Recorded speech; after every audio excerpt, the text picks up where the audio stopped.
Hello दोस्तों, मैं प्रदीप जैन फिर से अपने एक नए वीडियो के साथ आप लोग के सामने उपस्थित हूँ। जब बच्चे क्लास 9, 10 या 11th में होते हैं तो उनके आंखों में सपना होता है कि उनको ये सब्जेक्ट लेके पढ़ना है, इस सब्जेक्ट के साथ तैयारी करनी है और अपना फ्यूचर इन पर्टिकुलर सब्जेक्ट के साथ बनाना है। वो कुछ भी हो सकता है। आप सीए बनना चाहते हैं, आप इंजीनियर बनना चाहते हैं, मेडिकल की पढ़ाई करना चाहते हैं या लॉ करके आप नेशनल लॉ यूनिवर्सिटी से एक बहुत बड़ा वकील बनना चाहते हैं या स्पोर्ट्स में नाम कमाना चाहते हैं। कुछ बेहतरीन और डेडिकेटेड तरीके हैं। अगर कोई भी बच्चा उन तरीकों को फॉलो करेगा तो वो अपने ड्रीम कैरियर तक बिल्कुल पहुंच सकता है। मेरे इस वीडियो में उन्हीं कुछ तरीकों के बारे में डिस्कशन है। मुझे उम्मीद है आपको पसंद आएगा।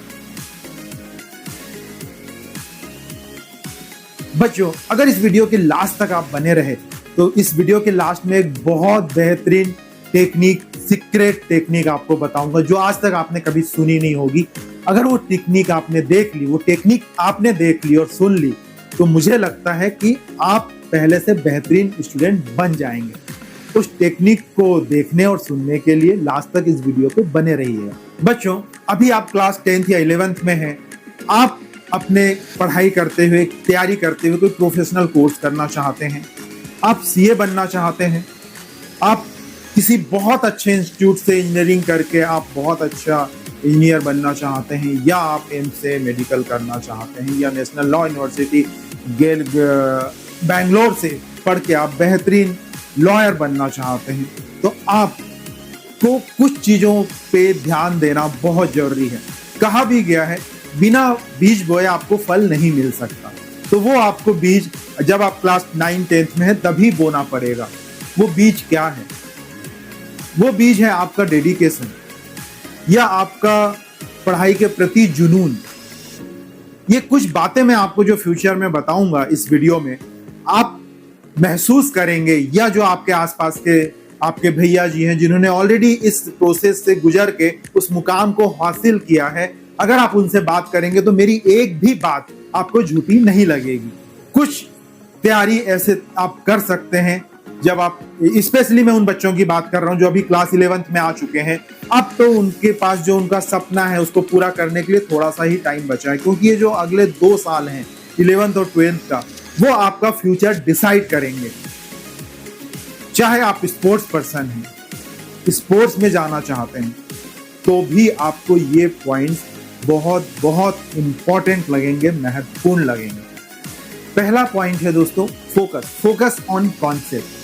आप किसी भी क्लास में हैं, आपका फोकस आपके गोल की तरफ ही होना चाहिए। आपके कॉन्सेप्ट क्लियर होने चाहिए। आपका फोकस उस कॉन्सेप्ट को समझने में होना चाहिए जो आपने पढ़ा है, जो सीखा है। अगर वो कॉन्सेप्ट आपने क्लियर कर लिया तो आपको वो सब्जेक्ट, वो टॉपिक बहुत अच्छे से तैयार हो जाएगा। सेकेंड पॉइंट है डिटर्मिनेशन। डिटर्मिनेशन, जिद तो होनी ही चाहिए। आपके पास वो जुनून होना चाहिए, वो जिद होनी चाहिए कि मुझे, मेरा जो ये कैरियर है वो मुझे लेके ही रहना है। उसके लिए मुझे कुछ भी करना पड़े, कैसे भी पढ़ना पड़े। सिर्फ ये सब्जेक्ट के लिए नहीं है। आप अगर कोई स्पोर्ट्स खेलते हैं तो उसमें भी डिटर्मिनेशन की उतनी ही जरूरत रहती है। अगर आप में जिद नहीं होगा तो आप उस स्पोर्ट्स के बेसिक चीजों को सीख नहीं पाएंगे, एक बेहतरीन स्पोर्ट्स पर्सन नहीं बन पाएंगे। आपने कभी अनुभव किया होगा, आप सब बच्चे जो 9, 10, 11, 12th में हैं, आजकल गेम खेलते हैं। घर पे मम्मी पापा कोई भी ये बोल रहा है कि बेटा बंद कर दो, नहीं अभी 5 मिनट में आ रहे हैं, अभी 7 मिनट में आ रहे हैं। क्यों? वो आपका जिद है कि मुझे ये गेम कंप्लीट करना है, कैसे भी करना है, ये लास्ट 5 मिनट बचे। तो वो जिद आपके पास आपके सब्जेक्ट के लिए भी होनी चाहिए। बहुत सारे बच्चे अगर 9, 10th में है तो लेट्स गो एटीट्यूड रहता है। नो, नेवर गो, ये एटीट्यूड होना ही चाहिए। फिर देखिए आप कैसे नहीं अपने ड्रीम, अपने गोल को प्राप्त कर पाते हैं। तीसरा पॉइंट है दोस्तों, वर्किंग आवर्स। आप 9, 10th में बहुत ज्यादा आपको पढ़ाई करने की आदत नहीं है, बहुत ज्यादा आप बैठ नहीं सकते, लेकिन अब आप अगर 10th, 11th में आ गए तो आपको ये आदत बदलनी पड़ेगी। आपको ज्यादा देर तक बैठ के पढ़ने की आदत डालनी पड़ेगी। उसके लिए एक बहुत अच्छा तरीका है कि आप अपने यहाँ बेड पे बैठ के नहीं, आपको टेबल, चेयर, कुर्सी ले लीजिए, जो हवादार कमरा हो वहां पे बैठ के पढ़िए और आदत डालिए। अगर एक बार में आप लगातार नहीं बैठ सकते तो मैंने पिछले वीडियोज में बताया है कि आप 52-8 टेक्निक ले सकते हैं कि 1 घंटे में आपने 52 मिनट पढ़ा और 8 मिनट का ब्रेक ले लिया। लेकिन ये बैठ के पढ़ने की आदत आपको डालनी पड़ेगी। जितने ज्यादा देर तक आप बैठ पाएंगे, फ्यूचर में जब आप 12th में जाएंगे, जब आपके पास सब्जेक्ट की पढ़ाई होगी, आपकी कॉम्पिटिटिव एग्जाम्स की भी तैयारी होगी, तो आपको ये आदत हमेशा बेनिफिशियल रहेगी, आपको हमेशा बेनिफिट दे के जाएगी। बच्चों, 4th पॉइंट है नोट्स बनाओ। आजकल मैंने ये देखा है, मैंने फील किया है कि बच्चों को लिखने की आदत कम होते जा रही है। वो लिखना ही नहीं चाहते, वो नोट्स नहीं बनाना चाहते। बच्चों का होमवर्क व्हाट्सएप पे आ जाता है, मोबाइल पे आ जाता है, लैपटॉप पे आ जाता है, ईमेल आ जाता है, तो वो उससे ही पढ़ना चाहते हैं, वो लिखना ही नहीं चाहते। लेकिन आपको ये आदत भूलनी नहीं है। जितने ज्यादा आप अच्छे नोट्स बनाओगे, आपको लिखने की हैबिट होगी, वो आपके एनुअल एग्जाम में भी काम आएगी और आपके कॉम्पिटिटिव एग्जाम में भी काम आएगी, और उसके आगे जब आप पढ़ने जाओगे, कॉलेज में जाओगे, तो वहां पे भी काम आएगी। आप एक छोटा सा एक्सपेरिमेंट करके देखिए। किसी भी कॉन्सेप्ट को, किसी भी टॉपिक को आप एक बार पढ़िए, उसका नोट्स लिखिए, फिर पढ़िए और उस नोट्स को दोहराइए। सेम टाइम पे किसी दूसरे टॉपिक को आप वीडियो देखिए, आप 5 बार भी वीडियो देख लीजिए। लेकिन ये मेरी गारंटी है, ये मेरा चैलेंज है कि जो नोट्स आपने बनाए हैं, जिसको आपने 2 बार पढ़ा है, वो ज्यादा देर तक या ज्यादा टाइम तक याद रहेगा। स्टडी भी ये शो करती है। पिछले 15-20 दिन पहले ही एक स्टडी आई है टाइम्स ऑफ इंडिया में। जो बच्चे नोट्स बना के लिखते हैं, उनको कॉन्सेप्ट ज्यादा अच्छे से याद रहता है, वो रिकॉल ज्यादा अच्छे से कर सकते हैं। तो इन स्टडीज को ध्यान दीजिए दोस्तों, इन स्टडीज को ध्यान दे के पढ़ाई करिए। डेफिनेटली आप अपने गोल तक पहुंचने के और ज्यादा करीब आ जाएंगे।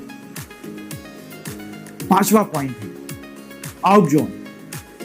अभी आप बहुत बड़ी क्लास में नहीं पहुंचे हैं, छोटी क्लास में हैं, लेकिन अकेले रहने की, कभी हफ्ते में 1 आध दिन अपने आप को पब्लिक से, घर से, सब लोगों से बाहर रहने की, अकेले रहने की आदत डालिए और उस अकेले में आप पढ़ाई करिए। ये नहीं कि आपने वीडियो गेम लेके बैठ गए, वीडियो गेम खेल रहे।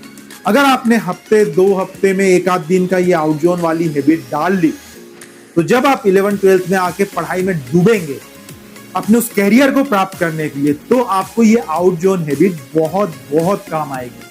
सब लोग आजकल लॉ ऑफ अट्रैक्शन की बात करते हैं, जिससे बात करो वो लॉ ऑफ अट्रैक्शन की बात करते हैं। क्या ये वर्क करता है?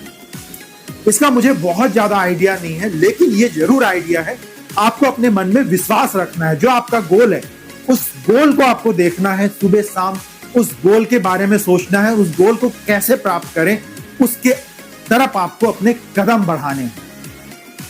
अगर आप इस तरह की चीजें करेंगे तो आप अपने गोल के बहुत करीब आ जाएंगे। इन पॉइंट्स के अलावा मैं कुछ छोटे से टिप्स आपको दे रहा हूं दोस्तों, जो आपको पढ़ाई में मदद कर सकते हैं। बहुत बच्चे बोलते हैं कि मुझे पढ़ते पढ़ते नींद आती है।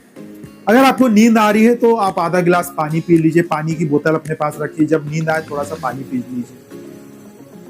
सेकेंड, आपको नींद आ रही है तो आप च्युइंगम रख सकते हैं या कुछ ऐसी खाने पीने की चीजें रख सकते हैं जिससे आपके दांतों की एक्सरसाइज हो। अगर लगातार आपके दांतों की एक्सरसाइज हो रही होगी, आप च्युइंग कर रहे होंगे, तो आपको नींद नहीं आएगी। कोई सब्जेक्ट ऐसा हो सकता है कि जो आपको बड़ा हार्ड लगता हो, कठिन लगता हो, टफ लगता हो।